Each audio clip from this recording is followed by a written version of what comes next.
ready to branch out, to take a leap of faith, to love yourself and others fully? Then let go of whatever no longer serves you to take action now on Get Rooted Radio with Erica Gifford Mills, living it up, loving it up, and letting it go. Erica will energize and excite you to power up your passionate dream that sets your soul on fire. With Erica's E3 approach, equipping, empowering, and enlightening yourself so you can be yourself for yourself. Get ready and get rooted to live a life without regrets, without what ifs, without should haves, and especially without empty feelings from a life unexplored. This hit show helps you build powerful and intentional roots to live it up, love it up, and let it go. Get fearlessly ready and powerfully rooted in your yes with your host, Erica Gifford Mills, and be fearless about your more and stand in your yes. Now on Get Rooted Radio.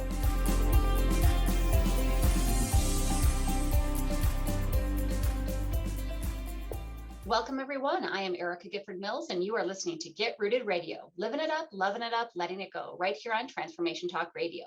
A big shout out to my producer, Jacob. Hey, Jacob, how are you doing? Hey, Erica, doing so well today. How are you?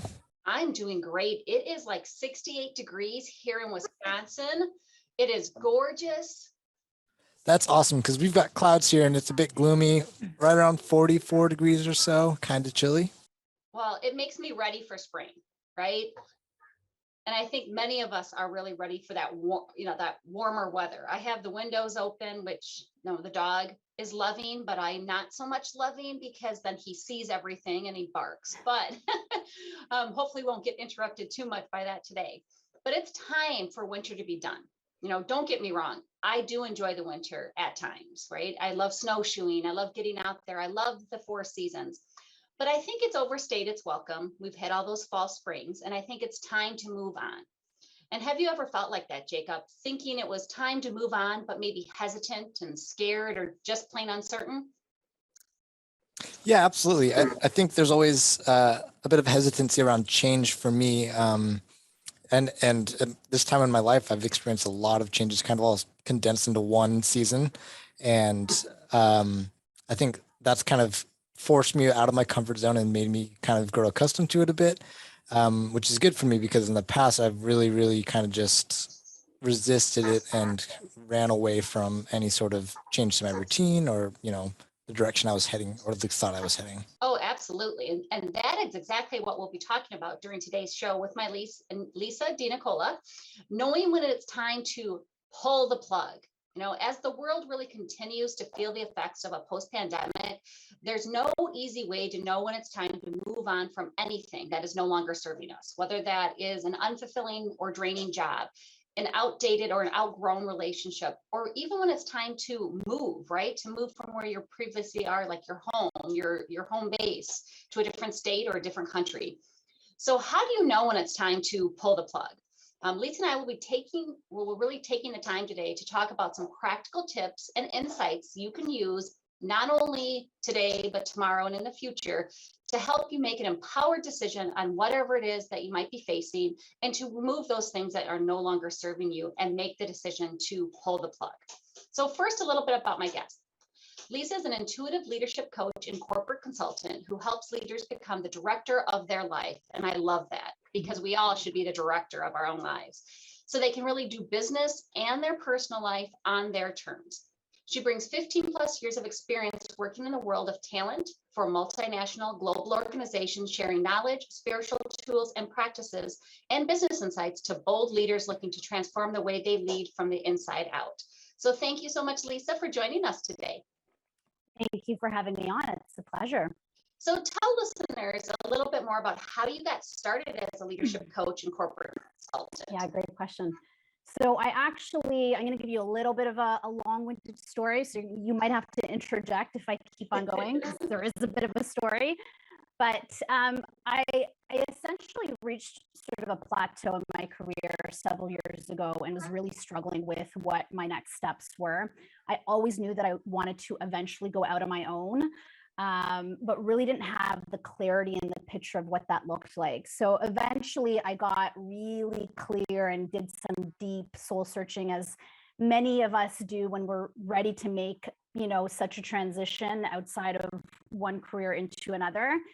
And I discovered like the world of coaching and realized that in my own informal and indirect manner, I was already doing some coaching in my corporate career. It was kind of my style, that very consultative and that coach-like approach that I had taken in my career. So I eventually made the decision to embark on that journey and put some structure around it. And here we are in 2022, and it's all about building the future and taking it from here. Well, and I think that really gives you the experience and expertise for what we're talking about today, for pulling the plug and taking that first step. And the struggle is real. I mean, I know I've personally been there, not only personally, professionally, relationships, jobs, everything. So Lisa, why do we have such a struggle walking away, and what are people attached to? So the biggest thing that I often see people really get trapped in and stuck in is the attachment to relationships, being over-identified with their jobs and their careers. Fear obviously plays a huge role. That's often underlying all of the things that we are attached to. The fear of starting over again, the fear of the unknown. Actually, was having a session with a client earlier today about talking about the future, and he's more established in his career and was way ahead of himself with this anxiety of wanting to remain relevant and how do I continue to grow and adapt at his age in his career. So we get so deeply attached to the things that we probably shouldn't be over-identifying ourselves with. And unfortunately, fear just ends up getting in the way of that and keeps us stuck. And it's interesting because that over-identifying, it somewhat is a Western culture, right? Because you think about it, what's one of the first things that you ask people? Oh, so what do you do, right? That's your identity. People believe that what I do for a living is who I am. And it's so much more than that. Yeah, that's such a great and valid point. I actually had to train myself, and I sometimes have to continue to remind myself in a very gentle and loving way to not lead with that, and try and form deeper questions. But it's so, people are not accustomed to asking those in-depth questions when you're first meeting them. So even that can catch people off guard, right? But it's really being able to look at your life and look at who you are in your life in a far bigger manner than just what you do for a living, the home that you live in, the material attachments, again, that we all form. So, and that I think takes, a level of awareness, and it takes a deeper sense of soul searching to really understand where your place is and all that. Yeah. And I think it's great. Probably a little bit TMI for people, but I just started out there on dating apps. Jacob, you're probably cheering, but scary change. Welcome. Welcome. It's interesting because, I truly don't care what somebody does for a living. If you feel you're successful, you work hard and you do things, that's what matters. But it's those questions that, people, so what do you do? Right. Yeah. And I've been not asking that, like, do you enjoy what you do? Yeah. And where does it lead you? Because we do so over-identify with, I do it even with a mother. Somebody asked me, what's my job? Well, I'm a mom.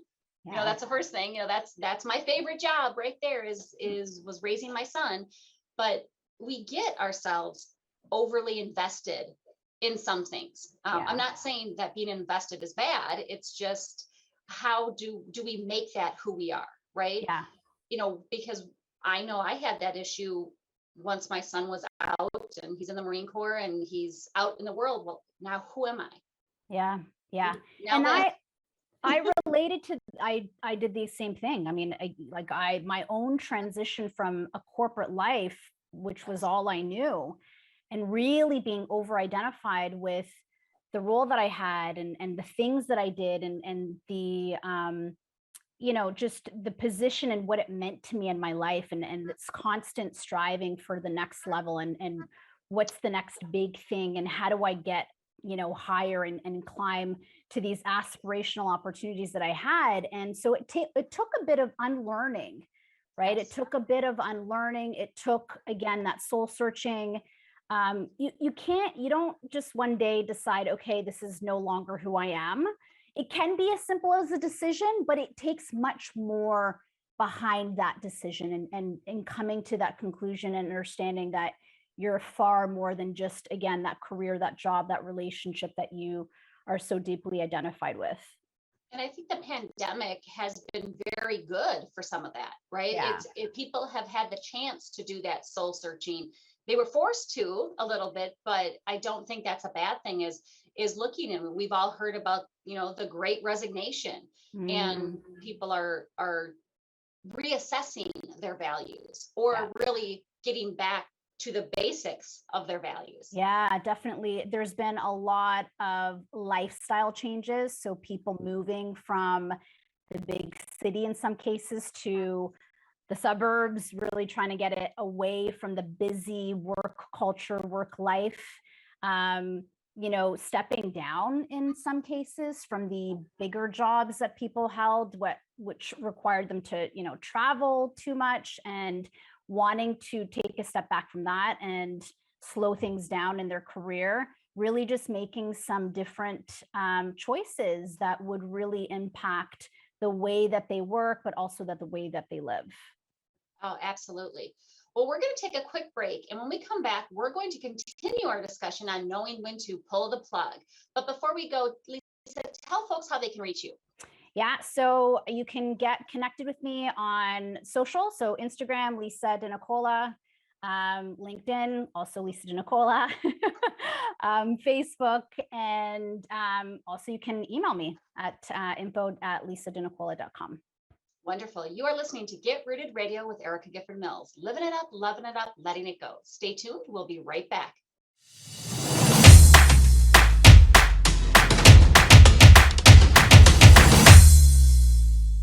Welcome back to Get Rooted Radio with Erica Gifford Mills. Living it up, loving it up, letting it go. If you missed any portion of today's episode, you can catch it on getrootedradio.com. That's getrootedradio.com.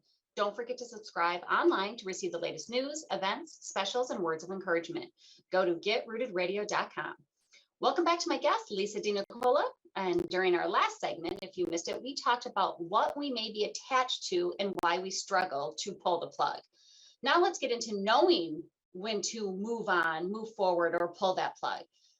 So Lisa, what are some signs or feelings one may have that is telling us to let go, to move forward? Well, so one of the obvious things is, certainly the physical symptoms, right? Stress has a way of always showing up physically beyond just the emotional and the mental stress that a lot of us will initially identify with. And the physical is really your body's wisdom, right? So really getting connected to, number one, sleep is the first thing I think people will relate to. Are you sleeping at all? Are you losing sleep? Do you sleep enough? Are you a night owl and have poor sleeping habits? Really just understanding what that looks like. The physical symptoms, even with just body aches, quite frankly, we carry the world on our shoulders quite literally at times, and figuratively speaking, of course. They're those pressure points, right? So, those intense feelings and pressures on just your shoulders in itself can speak volumes. Then the emotional health is the other thing that I would typically guide clients to really think about, right? What does your emotional health really look like? Are you emotionally drained at the end of the day because your job perhaps is overly demanding? Are your relationships causing stress, and are they depleting you in some way? Is there tension there perhaps because there might be conflict or tension in your relationship to your job or relationship with one another, whether it's your family or a partner or what have you? Your mental health as well, of course, so important. Is there depression? Is there negative self-talk? Is there just negative output from how you're speaking to also just your loved ones and friends and so on. Those are really the three main areas that I usually will ask people to check in with themselves to really understand, can you identify some of the symptoms physically, emotionally, and mentally to see what is even happening with you that you may need to pay a bit more closer attention to. And I think that is so important that many of us, I mean, I know I don't do it all the time, is trusting yourself, that inner GPS, your intuition or that gut trust. And it takes time to build that gut trust. And I know I tell my clients that you need to practice listening to it. Your body tells you things if you will just listen. Right. It's not just, oh, I didn't sleep well, my mattress needs to be changed, or, whatever it might be. It's that inner voice, or that inner prompting that it might be small and quiet at first, but it might be something silly like, oh, don't forget to grab a sweater. And you may not know, why do I need to grab a sweater? But if you just listen, follow the body, and even if it doesn't always make sense, I mean, how many times have you heard, news reports that somebody might say, I knew I shouldn't have gone down that dark alley, or I felt like something, the hairs on the back of my neck were sticking up and I just brushed it away. It's listening to those little thoughts that can help you, protect you even, and lead you to the right path. Yeah, absolutely. That intuitive guidance system really does take nurturing and trust.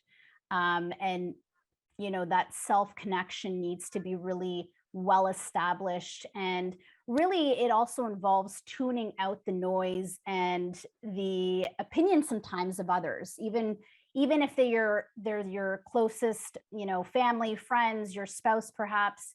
You really have to tune that out at times when you do want to hear the sound of your own guidance, so that you can hear and respond to what's coming up for you. Yeah. And that's a great point, because sometimes we get into, I don't want to say groupthink, but we don't want to make the decision ourselves. So then we start asking everybody else, well, what do you think I should do? Well, what do you want to do? Right. And it's that not only desire, but that, are you causing yourself more harm than good by sticking around? Yeah. It's those little memes that you see where, your hand's about to break off because you're holding onto the rope so bad. Yeah. And yet you think that you can't, right? You think you can't let go. And it is taking the time on what is my body telling me? What are my mental thoughts, right? Mental thoughts, but you know what I mean? Yeah. What are those thoughts inside my head? And how is it affecting my relationship at work? If it's a relationship at home, how's it affecting my relationship with folks at work? If it's something at work, how's that reflected at home? And those are things that you do need to take into consideration. And hopefully, yourself best. If you are really looking inside and really looking deep and understand and know yourself, you're going to be the best decision maker on knowing when to move forward. Yeah, absolutely. And I'll often say, are your shoulds getting in the way of your wants? Yeah. Shoulda, coulda, woulda, right? Yeah, exactly. Claim what you want and go for that. Yep. And it is, sometimes it's what we're attached to. It's, and we're going to talk about that during the next segment is, what are some of those things, but is it something that you're attached to? Is it just like you can't have that outside validation to always make you happy? It doesn't mean that it hurts, right? I mean, everybody likes to be praised a little bit, but don't rely or don't let those things stop you from making the decision that's best for you or your family. I put it like somebody said, well, but the folks there are really relying on me in that job. And if I leave, if you left, they'll get somebody else. Yeah. The world will continue to turn. We are all replaceable, right? Yeah. No offense to those employers out there, but they will replace you if you go. Because I mean, if something were to unfortunately happen to you, they would replace you, right? That it's not something to make your life revolve around. Yeah. So this is where the fear really then kicks in at that point, right? So the fear of starting over, The fear of, well, I got to pay my bills, so there's no way that I can leave. The fear of, oh my God, how long is it going to take me to find something new? If we were talking about transition careers, finding a new job. If it's a relationship, same sort of idea, the same sort of narrative goes through our minds. Like, oh, I've been in this relationship for so long. I can't imagine myself starting over. Where would I start? Who, is there a better match for me? The beliefs that we create sometimes for ourselves because we keep on thinking the same thoughts that really end up demobilizing us and keeping us in this complacent and unhealthy state, really end up preventing us from making the choices that we probably should have made a long time ago. Yeah. And it's not setting the appropriate boundaries to begin with, right? Yeah. If you've set certain expectations because you've allowed the line in the sand to be erased and redrawn every time. And it is something that I tell a lot of my clients is that you need to set your boundaries and then you need to communicate them. And I think sometimes when we are wanting to move forward, we're ready to pull the plug and we do make that decision to move forward, relationships, whatever, personal, professional, whatever they might be. We have the same problem the next go around because you might have these boundaries, but are you communicating them? Are you telling your employer that, no, I'm on vacation and I'm not working because I'm on vacation? Or do you do it and now you're mad at them, even though it was your fault because you did it, right? It's those certain things that once we know that, okay, it's time to move forward, you need to make sure that you aren't following those same patterns, which can be a whole nother episode. Oh, for sure. Yeah, for sure. You can have a whole episode on boundaries and moving that goalpost every time, we'll make an accommodation or an exception just this one time. We end up people pleasing. They really need us, as you said, being, oh, but they're relying on me. I have to do that. The fear of the perception, that's the other thing that sometimes happens is, well, if I don't respond, what are they going to think? Right. Yeah. And so I know we're going to get in a lot of that next segment. So I don't want to steal that away from our next segment, but why don't we take a quick break now? And when we come back, we're going to talk about what things may be holding us back or blocking us from moving forward. Again, Lisa, though, before we go, tell folks how they can reach you. So social, LinkedIn, Instagram, Facebook, Lisa Nicola. Wonderful. I am Erica Gifford Mills, and you are listening to Get Rooted Radio. Living it up, loving it up, letting it go. Stay tuned. We'll be right back.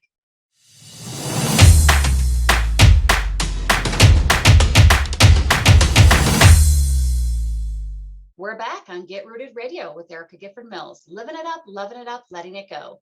Don't forget to visit getrootedradio.com to listen to a replay of this episode, sign up for helpful tips, and learn about upcoming events. That's getrootedradio.com. Welcome back to my guest, Lisa Nicola. Thank you again for being with us today, Lisa. Thank you for having me. It's a pleasure.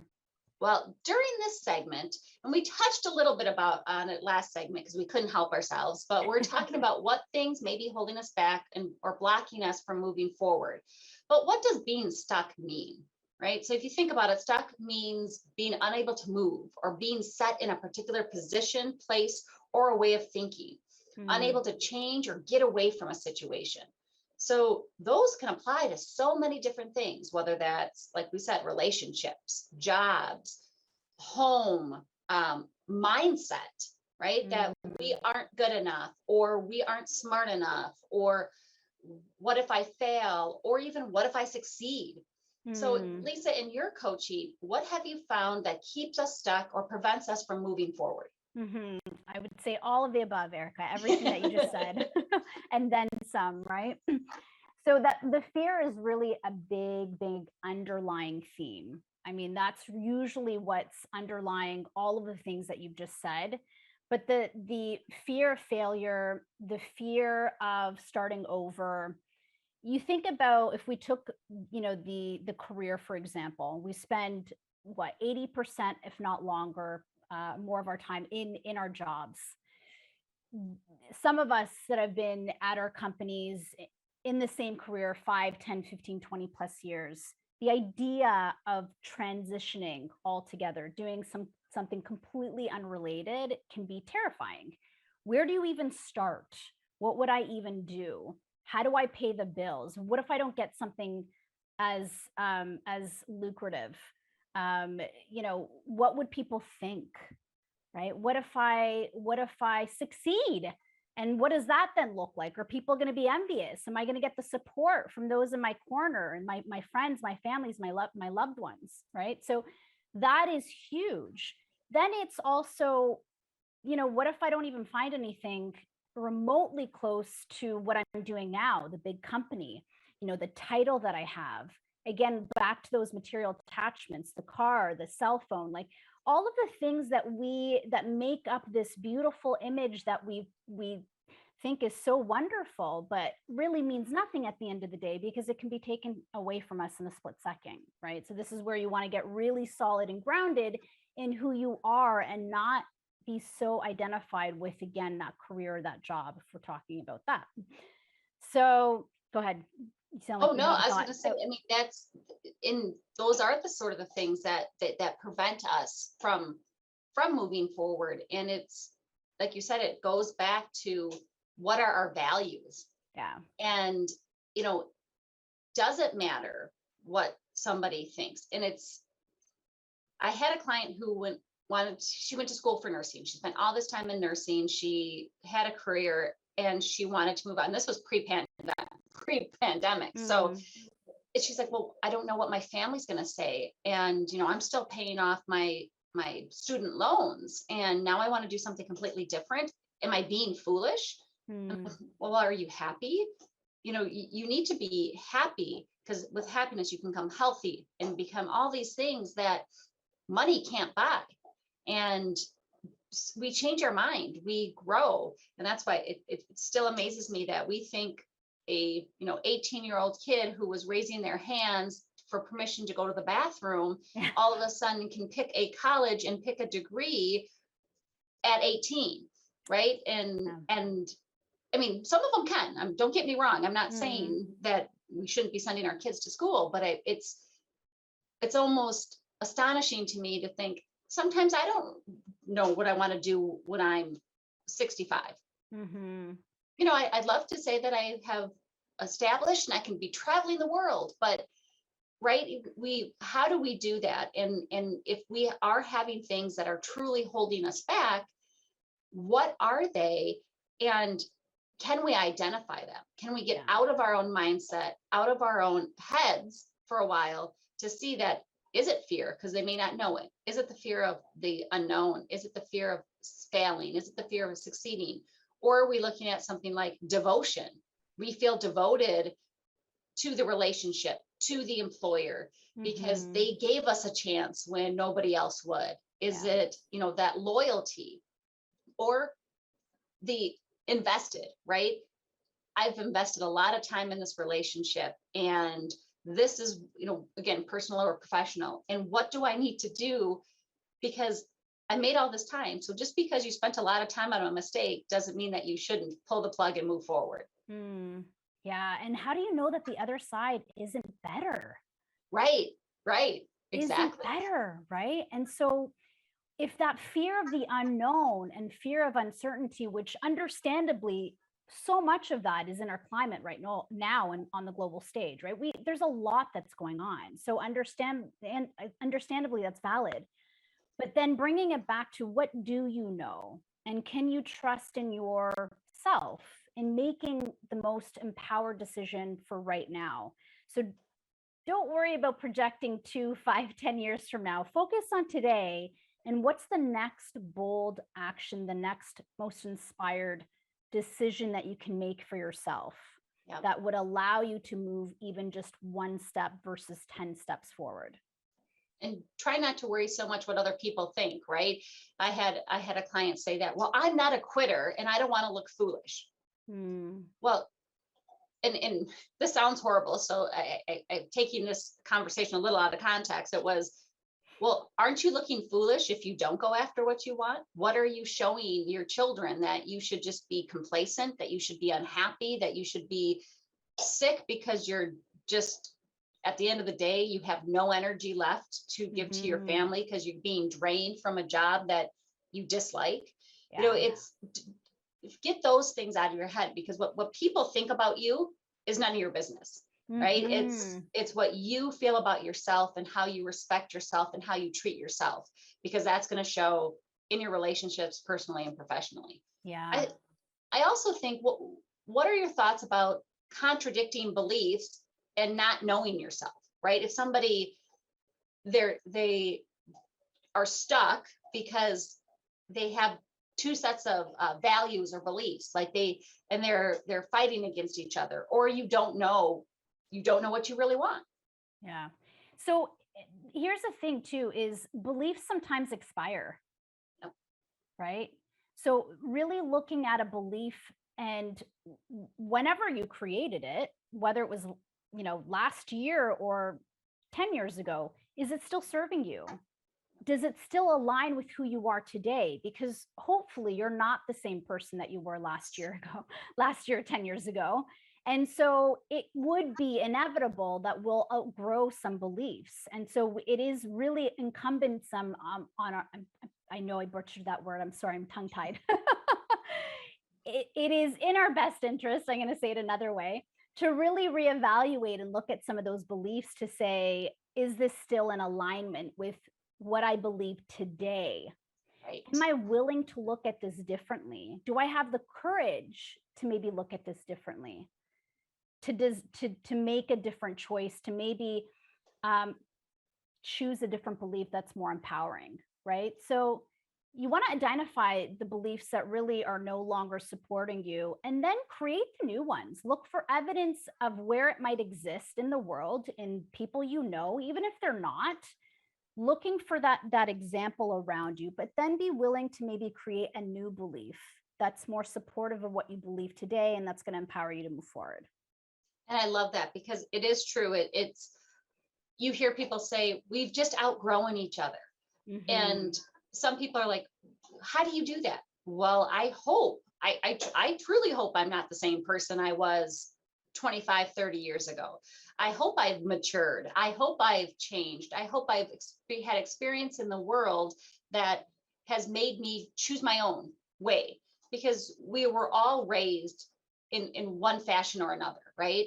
And so just because, well, that's how I was raised, or that was because when you grow, you know, when you're growing up, when you are in a family, they are lending you their beliefs and their values until you get to a point where you can make your own. So you might have picked up your family's beliefs, your parents' beliefs or values, but is that where you go? And I think that sometimes people really get stuck there. But aren't I supposed to? Does that work for you?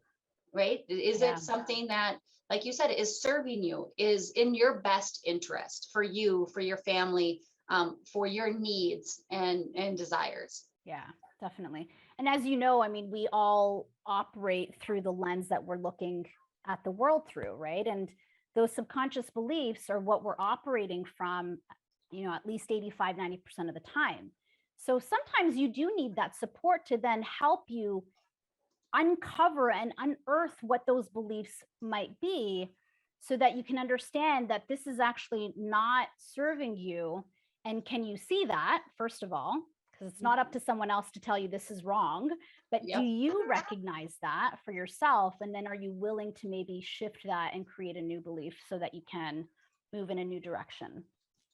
Well, and that's sometimes very hard for folks, right? I mean, I know when you're learning, I mean, we've learned these tools, we've been taught these tools, and we teach these tools, but it's very hard sometimes to implement it. It takes practice, just like confidence, right? Sometimes confidence doesn't come naturally to folks. They have to work on it. So it is getting back to that, listening to yourself. What is my body telling me? What is my mental state? What is my emotional state? What is my physical state? And identifying that, listening to your gut, your inner GPS, and then being able to move forward. And that is something that we're definitely going to talk about, is just some practical steps that we can take and make that empowered decision to pull a plug. Yeah, But definitely.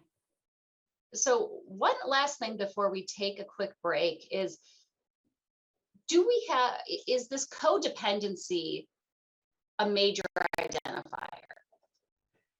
Yeah, definitely. Right. So if you think about, again, the relationship, whether it's to your employer or to a person, right? A spouse or a partner, could even be with within our friendships or family dynamics. Really, what are you getting from that? What is the value exchange in that dynamic? We don't look at those dynamics in that lens and from that perspective. It's always like, well, in my job, I have this job, I this is what I do, and I get paid for that. But there's so much more. We know that there's more to it than just a paycheck and the benefits that you might get. And so, at what point do you then look at that dynamic and understand, is this really a relationship and a dynamic that is continued to support me in the way that I want to be supportive? Is it fulfilling me in the way that maybe I thought I was being fulfilled? Is there still connection to that? Or am I being overly dependent on it in a way that I may not be fully recognizing and need to maybe reevaluate that dynamic? I think that is a very important aspect for folks to remember. Yeah, So definitely. So let's take that quick break. And when we come back, we will end today's episode with the steps you can take to make an empowered decision to pull the plug. This is Get Rooted Radio with Erica Gifford Mills. Living it up, loving it up, letting it go. Stay tuned. We'll be right back.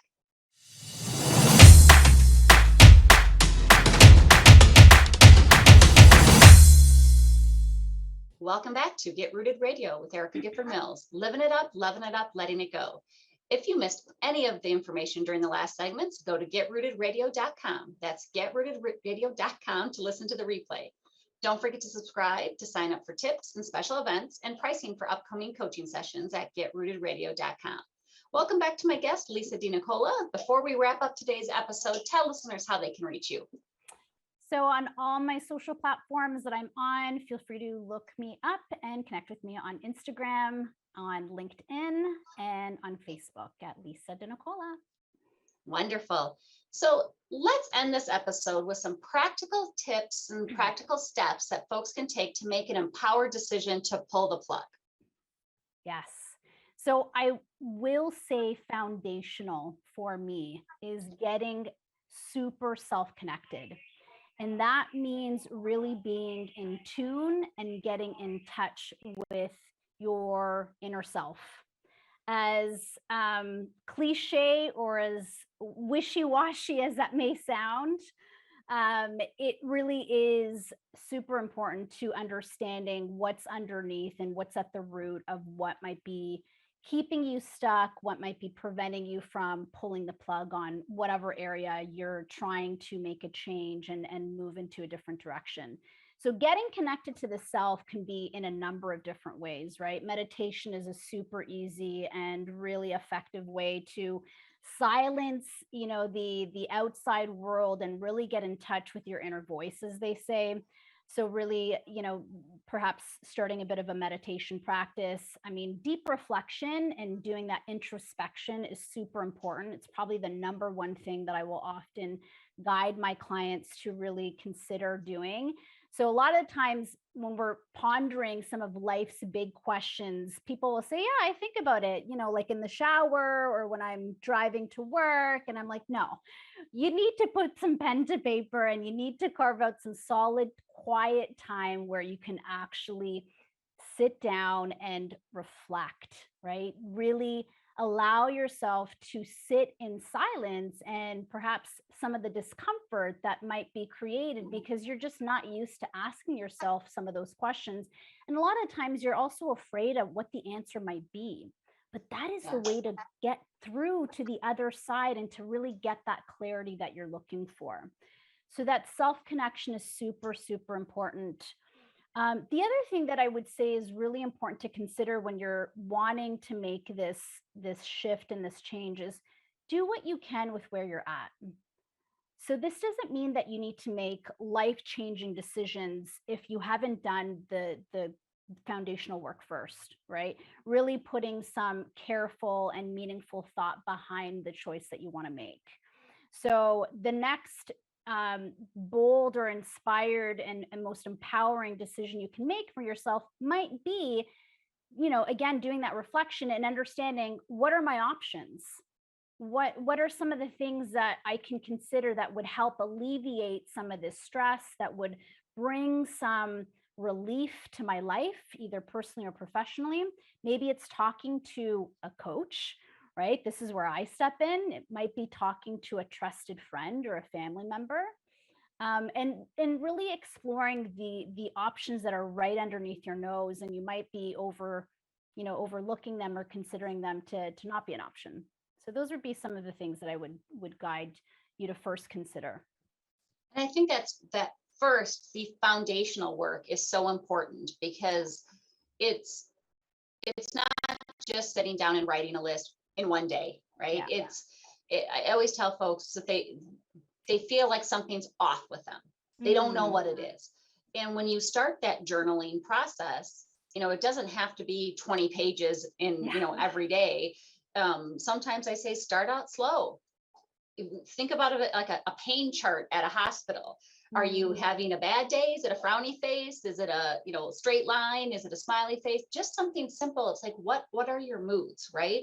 Where are you feeling? Do it in the beginning of the day, the middle of the day, at the end of the day, right? So what's causing you to change in that attitude, in your mindset, and really get that root cause. I mean, getting down to the corporation again, root cause and remediation. I have that background too, but what is making you feel the way you are? Because it could be a number of things, right? And really being able to set that foundation on is this unsatisfying feeling coming from? Yeah. So that that you're pulling the plug on the right TV, music, because you pull the wrong plug and it's still there. Now what did you do? What did you do? And so setting that foundation work, I completely agree, is the first step. You have to look at yourself. You have to get comfy being uncomfy. Yeah. Right? So this is where I say, know thyself, right? Know thyself. And you know thyself by spending time with thyself. Get really connected to understanding, as you said, it's such a great point, to pay attention to what are the things that are really unsatisfactory to you, that are causing such discontent, right? And sometimes this is going to require some deeper conversations with people that you love, not to seek approval, not to seek permission, but to have a really open and honest conversation. This is actually not making me happy, and here's why. Or if it is your career and it's not necessarily related to the relationship, I actually discovered through my introspection and through doing some deep reflection that my career is actually no longer fulfilling me. I'm not finding the connection that I used to have in there, and I need to make a change. And so I need to explore, what does that change potentially look like for me, right? Ask the questions and go deeper each time you're doing that reflection and that introspection, and eventually the clarity will surface. And that's the other thing too I would add, is to not rush it. This isn't a sprint. Sometimes it is a bit of a marathon, but dedicate yourself to spending some time day to day where you know that you're working towards making a change, and you're doing that work necessary to help you make that empowered change. And that is a very valid point. And even if you've had this underlying feeling for a long time, you don't want to rush into it, right? You don't want to drag your feet either. You need to start making a step, that first step. And that first step is getting down to the basics, the foundations, the know thyself, that making sure that you have the underlying reasons. It's kind of like, why am I not sleeping? Right? Yeah. Well, why? What are some things that are going on in your life? Are you eating something that's not right? Did you have too much screen time? Do you have, a physical ailment? Is it, what is it? You would do all those things in a physical, like if my arm hurts, well, what happened to it, right? So it's those things that we don't always look at inside that we need to start doing that and have the conversations, right? If it's a relationship, you need to be open and honest and have that dialogue with your partner. Just like your work, you need to have that with your boss, with the HR department, with saying, I'm not happy. What can be changed? But when you go to them, you have to know, why aren't you happy, right? It's the same with even in a corporate world. If you come to the table with a problem, do you have a potential solution? You need to look at your life the same way. And like you say, be the director of your life. Yeah. Be the director of your life and start directing yourself like you are the most important asset in your life, and the most, because you really are. Definitely are. You are. You just like you have to love yourself, right? Because when you love yourself, you got to spend the rest of your life with you. Yeah. Right. And if you love yourself the way you deserve to be loved, other people will do the same. Yeah, absolutely. Yeah. Absolutely. Yeah. So I know we're running short on time here. So is there any other last final tips or suggestions for our listeners? Honestly, do the most, do the best that you can with where you're at. Start there. So whatever, everyone's situation is different. Everyone's worlds are different. And so understanding where you're at, doing what you can with what you have in your disposal, start there. So don't feel like you need to make, again, these life-changing decisions overnight, and really set the intention.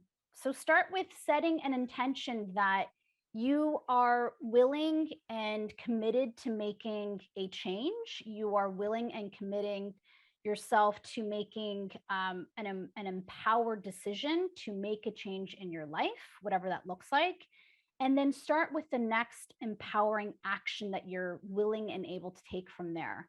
And again, if you're in a place where that self-connection is not established and grounded, you're not connected enough to really understand, again, know thyself, start there. Do some of the suggestions that you and I both shared a moment ago, the reflection, right? The meditation, perhaps, the journaling, and start asking yourself those really deep and profound questions. And if you don't know what to ask, then seek support, right? Look for a coach, look for someone that you can trust, that's going to support you on making this shift and this change for yourself. Wonderful. Lisa, thank you so much for being part of the show today. I appreciate it.